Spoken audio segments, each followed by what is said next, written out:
if you want to go ahead and get out of your comfort zone, think about the thing that you know you're not good at. Think about what you don't want to do and say, what can I do to actually do it? So it has to be something small, because if you're going to be like most people and you're going to be like, oh no, that's too much. For instance, let's say I want to make sure I read like 3 chapters, but yeah, you never read a book in your life.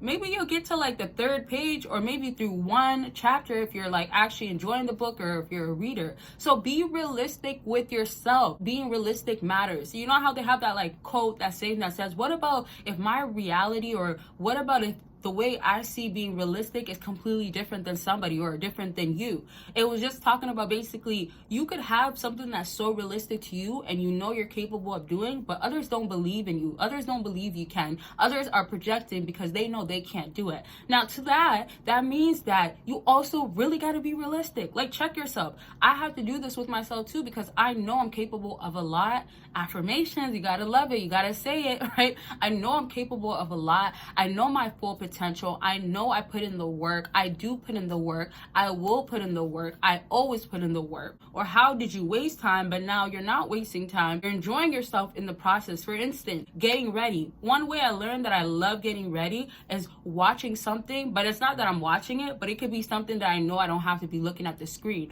So it could be something that's informative. It could be a podcast. It could be an audio for a book. I don't really watch so much shows, especially because shows sometimes you got to be watching to keep connected.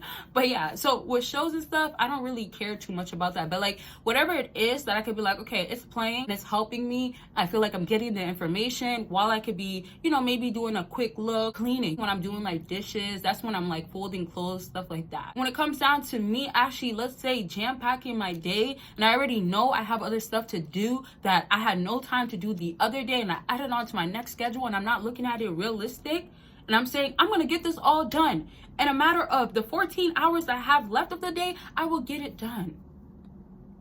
Yeah, I might not sleep as much, but am I going to be performing as effective? Not really. No. Especially towards the end of the day when my brain is slowing down, right? Or I'm just not going to be in the mood. I'm going to be exhausted. I'm going to be burnt out. So that's just being realistic. One thing I won't do is tell myself, oh, well, you should just take out the 10 things that you have on your list though, because hey, you have 20 and you're not going to get half of it done. That's not what I will do. What I will do though is I'll say, you know what? These 3 things that are going to take 3 hours of my day each, right? Each of them take 3 hours. I got to take out at least 2. And then what I will say is that one that I'm keeping in, I can actually spend, an hour and a half today doing it. And then that'll save me enough time. And if I got to wake up 30 minutes extra or an hour extra, I will do it. Stuff that you have going on. It could be about anything, self-improvement, back to dating. Consultations are available for that. Book your consultation. Let's get on the line and talk about what's going on with you. Click that link.